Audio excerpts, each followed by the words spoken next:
What's up, my Hans family? A more realistic sewn up Sally is here for Hanzoween Day 6. If you're new here or you have just ignored my intros for the last few days, Hanzoween is 31 tutorials in the month of October, which means a new tutorial every day. All product details will be listed down below as usual. Let's get started. Barefaced, lubed up, and ready to go. Okay, maybe not lubed up. I cover my brows the good old glue stick method. Use a washable glue stick and press your brow hairs down in the direction that they grow.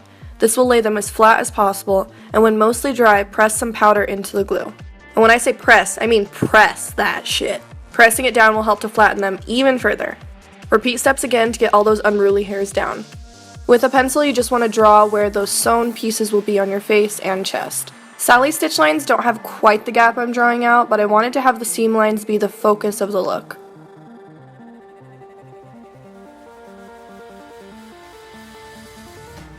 Grab some latex and apply a thin layer up against where we just drew those first lines. If you're allergic to latex, you can opt out for some silicone or gelatin. We're trying to emulate the look of the pieces of skin lifting up at the edges, so I am just layering a bit of cotton right on top. Keep building up the edges and try to have a nice transition blending down into our natural skin. After you put the cotton down, you can just lay some more latex right on top and wait for it to dry before you add more. Just like my Crypt Keeper, I'm kind of working in little stations around my face, making sure to lay down a first layer of cotton everywhere, let that dry as I'm moving on to another part of the body, and then go back to build up further. You want your first layer to be the largest, meaning that you want to slowly build up to make almost like a mountain. That will help to make it look more realistic because it's slowly transitioning up into this tall little piece of cotton. After you're happy with it, add a little bit more latex so that it's a nice smooth top. We want that smooth skin. Set all of that with powder so that it's not sticky. To get her perfect pale blue, I am mixing a bit of turquoise cream paint into white. These are for Makeup Forever and they will not move anywhere. They are a bitch and a half to get off, which is good. Cream or grease-based paints will hold well onto the latex, but know that latex does hold paint differently than your natural skin. You may have to mess with it a little bit and layer the paints to get a full coverage base. We're going to kill two birds with one stone here and set some of the paint while highlighting at the same time. Sugarpill has these matte shadows which are pigmented as all fucking hell, so to get this opaque white, I'm using Tako on the high points of the face and the edges of the skin. Now going in with kimchi and a big fluffy brush to not only contour the face, but to give the face a little more dimension around these cuts. I'm really patting the color in instead of doing too much swiping because then it can disturb the cream paint underneath. If you're contouring on this look like I'm doing with my nose, and you put down some shadow and you're like, holy shit, that's way too dark, just put some white shadow on top of that and it'll make it look a little more under the skin and lighter. Sometimes, man, that cream paint, it just sucks in that color. With Afterparty and Kimchi mixed, they're both blue shadows from Sugarpill, I want to start deepening around where our little sewn pieces are. The skin that we created is really textured, it's bumpy, so accentuate that by using the blue shadow underneath these bumps so that they pop out. If skin was really like this, it wouldn't be one flat base color. Creasy eyelids are a piece of poop. Set your eyelids with a ton of white powder. Fill in your gaps with a darker cream paint. I just mixed a little bit of black and blue.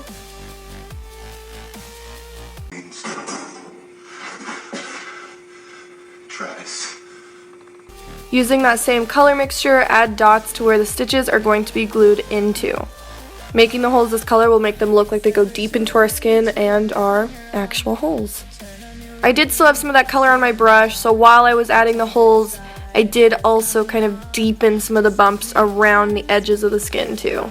When you do draw the dot, drag a little bit of the cream paint upwards just because this will look like it is pulling at the fabric when it is all sewn up. Put just a little bit of your adhesive, whichever you choose to use. I am using Prosade because I wanted these to stay in place as long as possible. And I did pick up this cording at Michael's. It's just a metallic cream cording. It also came with black and silver. Cut it into about the size you need and then just glue it on. I did some in crisscrossing motions, some that were just straight across. and do as many or as few as you want. I did find that while I was doing this, the cord needed a little extra hold because it was very thick, so I put a little bit of latex around each edge just so that it would really hold in place. The one tip I would tell you guys as well after wearing this is to make the gap around your neck a little bigger and kind of looser with the string, because as you move your neck you can kind of pull the strings out a little bit. I never realized this bitch doesn't have eyebrows. I was like getting ready to draw eyebrows on and nope. So for the eyeshadow I just add a little bit of that kimchi shadow in the crease, blend it outwards, use that white shadow to lighten it if you need. And then Jeffree Star's Redrum, the perfect red lipstick for her pouty lips. And I always overline those suckers, you know how I do. Now that the latex is all dry, to continue that illusion that the strings are going into holes, I just took some of that cream paint and darkened around on top of the latex. You could either do this or not. I chose to grunge up our Sally a little bit with some alcohol paints and a stippling sponge, mainly just around the edges. I just love how stippling sponges make things look. You don't have to use alcohol paints for this, you could use a cream. And I went in with a little bit of white on top of the blue. For a nice wing of liner, I'm using NYX's felt tip liner.